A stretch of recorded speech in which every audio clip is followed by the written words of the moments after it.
Module 3, Writing Section. Introduction. Hello and welcome to Module 3 of our PTE Exam preparation series.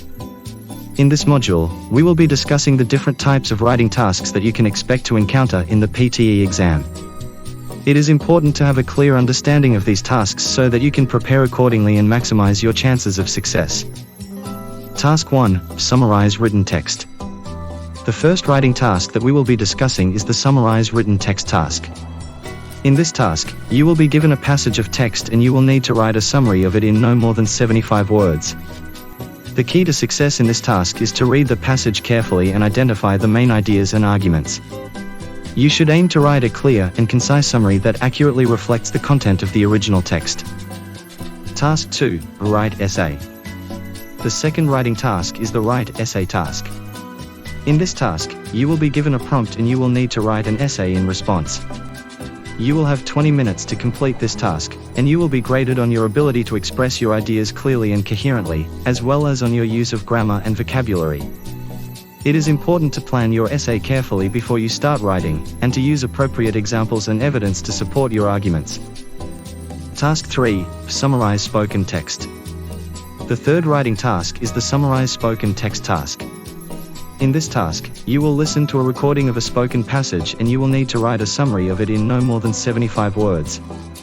The key to success in this task is to listen carefully to the recording and to identify the main ideas and arguments.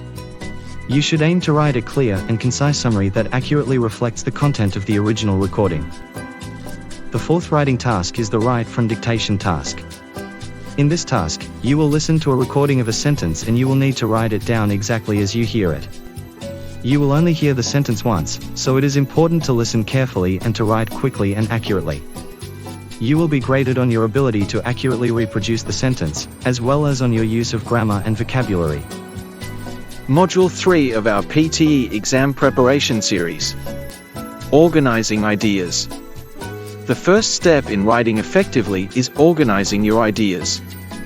When you receive a writing prompt, take a few minutes to brainstorm and jot down your ideas. Once you have your ideas, you can organize them into an outline. An outline is a great way to make sure you have a clear structure for your essay. Start with an introduction, follow up with the body paragraphs, and end with a conclusion. It is important to keep your writing focused on the prompt. Every paragraph should have a clear connection to the main idea. Transition words to connect your ideas, such as in addition, furthermore, or however.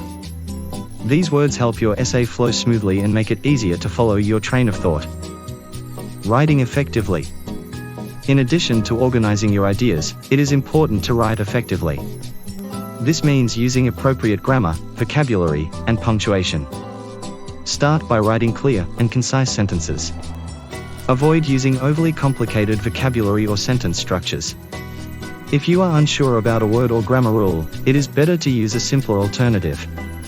Use active voice rather than passive voice.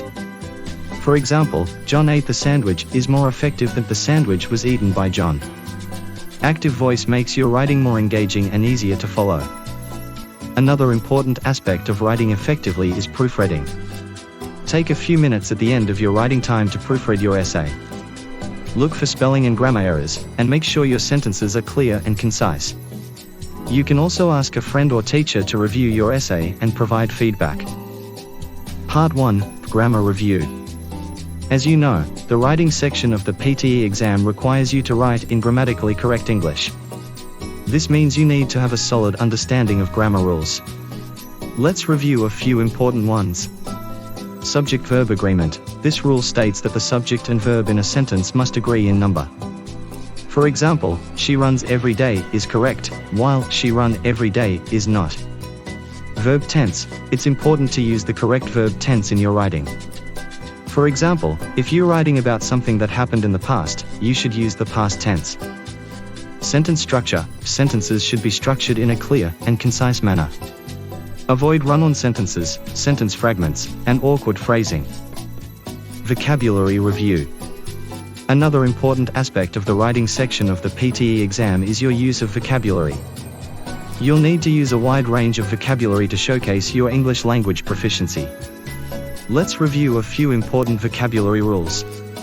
Collocations. Collocations are words that often appear together. For example, strong coffee is correct, while powerful coffee is not. Make sure to use correct collocations in your writing.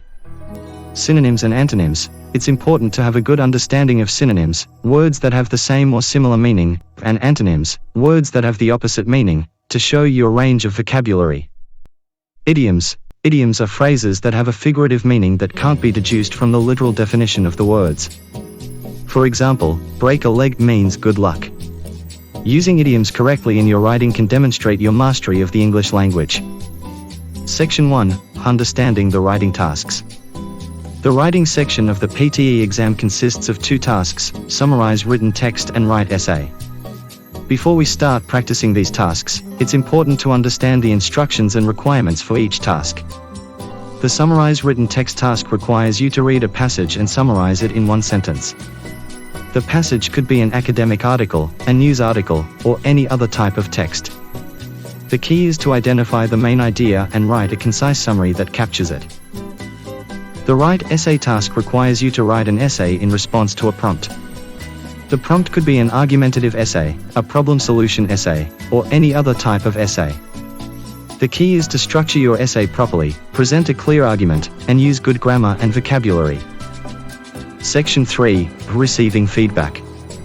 Once you have completed your practice writing tasks, it's important to receive feedback on your work. This will help you identify areas for improvement and develop your skills further.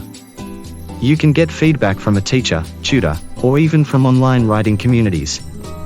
When receiving feedback, it's important to be open to criticism and use it constructively.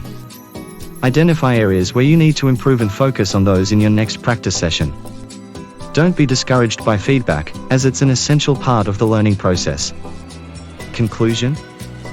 In conclusion, the writing section of the PTE exam requires practice and feedback to improve your skills. By understanding the requirements of each task, practicing with different types of prompts and structures, and receiving feedback, you can develop your writing skills and ace the exam. Good luck with your practice. Like, share, and subscribe to Study Metro for more awesome content.